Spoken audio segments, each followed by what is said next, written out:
Hi friends, ఎలా ఉన్నారు? బాగున్నారా? మేము వచ్చేసి పండగకి ఊరు వెళ్తున్నాము.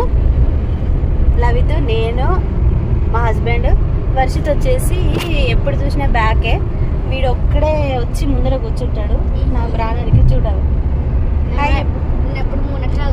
ఎందుకు కూర్చుంటావు?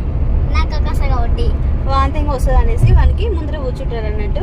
ఇప్పుడే బయలుదేరామండి. హైదరాబాద్ నుంచి 2 hours 2.5 hours పడుతుంది మాకు. ఎక్కడికి వెళ్తున్నాం, ఎందుకు వెళ్తున్నాం అంటే పండగకి వెళ్తున్నాము. యాక్చువల్గా అయితే పండగకి కాదు, మా ఫీల్డ్ వర్క్, మా వర్క్ చేసుకోవడానికి వెళ్తున్నాము. ఊరికి వెస్టేజ్ వర్క్ ఉంది కదా, అది చేసుకోవడానికి వెళ్తున్నాము. దాంతోపాటు పండగ కూడా బాగా కలిసి వస్తుంది అనేసి వెళ్తున్నాము.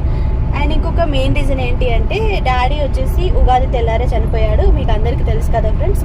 అండ్ ఉగాది తెల్లారి కూడా మా డాడీకి ఇష్టమైన ఐటమ్స్ అన్నీ కూడా చేసి పెట్టి మొక్కుతాం అన్నట్టు.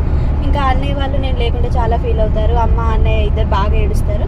ఇంకా అందరం కలిసి ఉంటేనే బాగుంటుంది కదా అనేసి నేను కూడా వెళ్తున్నాను ఫ్రెండ్స్.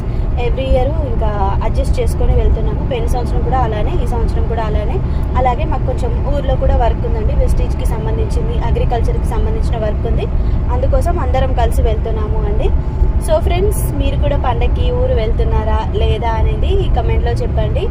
అండ్ ఇంకా పండగకి ఏమేమి చేసుకుంటాము, టుమారో అండ్ ఎల్లుండి డాడీకి ఏమేమి చేసి పెడతాము, మా బాబుకి, ఇవన్నీ మీకు దాదాపుగా నేను షేర్ చేస్తాను. వీడియో రూపంలో షేర్ చేయకపోయినా ఇలా షార్ట్స్ రూపంలో అయితే షేర్ చేస్తానండి. షార్ట్ వీడియో పెడతాను, ఎందుకంటే లెంత్ వీడియో పెట్టడానికి టైం ఉండకపోవచ్చు నాకు తెలిసి. అందుకోసం చెప్తున్నాము. 1/2 hour అవుతుంది మేము బయలుదేరి. ఇంకా హైవే మీద ఉన్నాము ఇప్పుడు ప్రస్తుతం అయితే. సో ఇక్కడ దిగి మళ్ళీ ఒకటి ఎక్కితే ఇక అయిపోతుంది. 2 hours పడుతుంది, అంతే, ఎక్కువసేపు కాదు. ఎందుకంటే మా డ్రైవింగ్ అలా ఉంటుంది అన్నట్టు. సో పండగకి ఊరు వెళ్తున్నారా లేదా అనేది కమెంట్ చేయండి. అండ్ పండగకి ఏమేమి స్పెషల్స్ చేసుకుంటున్నారు ఉగాది పండగకి అనేది కూడా చెప్పండి ఫ్రెండ్స్. అడ్వాన్స్ హ్యాపీ ఉగాది అందరికీ కూడా. ఓకేనా? అందరు కూడా హ్యాపీగా ఉండాలనేసి కోరుకుంటున్నాను. Bye friends, bye.